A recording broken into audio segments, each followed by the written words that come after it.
শন শন হাওয়া বয়, এই আসে বৃষ্টি, দরজা জানলা খোলা, ভেসে যায় সৃষ্টি। তারপর রোদ ওঠে, আহা সে কি মিষ্টি, আবার ঘনায় মেঘ, জোর আসে বৃষ্টি, ঝাপসা দেখায় সব যত দূর দৃষ্টি। খিচুড়ির দিন এটা, চলো করি ফিস্টি, কি খেতে চাও বলো, বসে করি লিস্টি। নমস্কার বন্ধুরা, রিম্পাস কিচেন উইথ ভিলেজ ফুডের আর একটা দারুণ পর্বে তোমাদের সবাইকে স্বাগত। আজকে এই বৃষ্টিমুখর দিনেই কিন্তু বানাবো এইরকম সুন্দর ঘরে থাকা উপকরণ দিয়ে খিচুড়ি আর আলুর চপ। তো ঘরে থাকা একদম অল্প উপকরণ দিয়েই তোমরা এই বৃষ্টির দিনে কিন্তু এটা বানিয়ে ফেলতে পারো। তো চলো আমি কিভাবে এটা বানালাম তোমাদের সাথে শেয়ার করি। আর এটা কিন্তু একদম যে নর্মাল যে চাল আমরা খাই সেই চালেই কিন্তু রান্না করা। আর সাথে মাত্র একটা আলু দিয়ে বানিয়েছি, দেখো এই প্রায় 14-15খানা আলুর চপ। তো তোমরা দেখতেই পাচ্ছ যে একটা আলুতে আমি কতগুলো চপ বানিয়েছি। তো কিভাবে বানালাম তার জন্য ভিডিওটা কিন্তু প্রথম থেকে শেষ পর্যন্ত দেখতে হবে। আর হ্যাঁ প্লিজ বন্ধুরা, আমার চ্যানেলটিকে যদি তোমাদের ভালো লেগে থাকে তো অবশ্যই চ্যানেলটিকে সাবস্ক্রাইব করতে ভুলো না।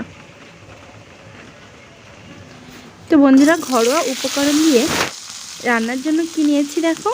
প্রথমে নিয়েছি আলু সবার বাড়িতেই থাকে, আর আলু কয়েকটা পিস করে নিয়েছি, আর সাথে নিয়েছি কয়েকটা কাঁচা লঙ্কা আর এক টুকরো কুমড়ো, লবণ আর হলুদ দিয়ে খুব ভালোভাবে ভেজে নিয়েছি। আর দিয়েছিলাম 3 থেকে 4টে ডাঁটা, শাকের ডাঁটা, বর্ষাকালে যে বড় শাকগুলো হয় সেই শাকের ডাঁটা। তো ভেজে তুলে নিচ্ছি। এবার কড়াইতে আরও কিছুটা তেল দিয়েছি, সাথে ছিল একটু ঘি, তাই দিয়ে দিয়েছি। এটা অপশনাল, তোমরা ঘিটা যদি নাও থাকে তো তোমরা শুধু সর্ষের তেল দিয়েও বানাতে পারো।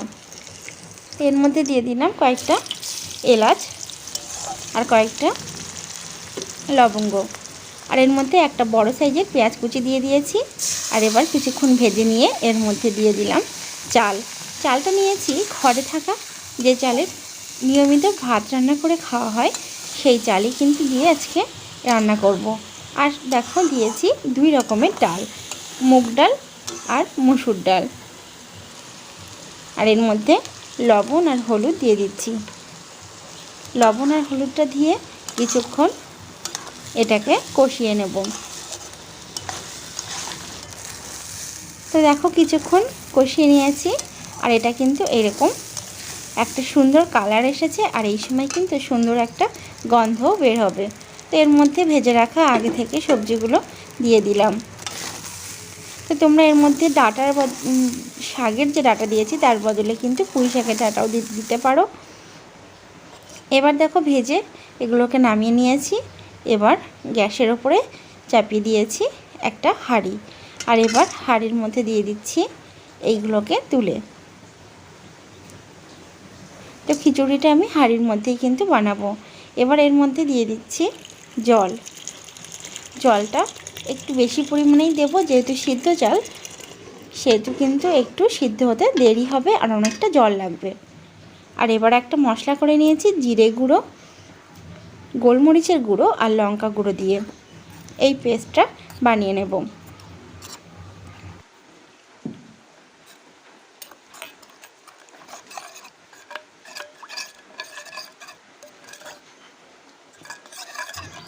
চালটা বেশ 15 মিনিট বাদেই কিন্তু ফুটতে শুরু করবে, আর ফোটার পরে একটু সিদ্ধ হলেই কিন্তু এই মশলাটা দিয়ে দিলাম।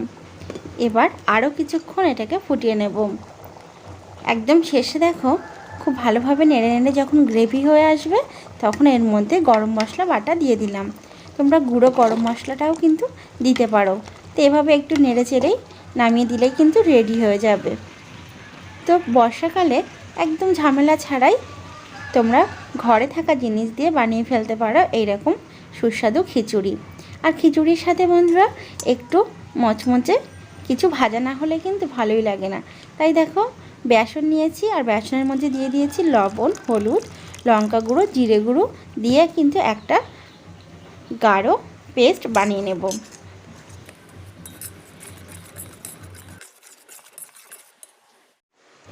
তো তোমাদের দেখিয়ে দিই, এইরকম কিন্তু ঘন একটা পেস্ট আমি বানিয়ে নিয়েছি। আর এই দেখো আলুগুলোকে আমি একদম পাতলা করে, যেমন চিপস কাটা হয় ঠিক তেমন কিন্তু কেটেছি গোল গোল করে। তোমরা চাইলে লম্বা করেও কিন্তু কাটতে পারো। তো গোল গোল করলে কিন্তু দেখতেও আরও সুন্দর লাগে। তো এবার এটাকে এই গোলার মধ্যে ডুবিয়ে নিলাম। আর এবার কড়াইতে কিছুটা তেল গরম করে এর মধ্যে ভেজে নেব গরম গরম আলুর চপ। একদম কম সময়ে ঝটপট তোমরা বানিয়ে নিতে পারো।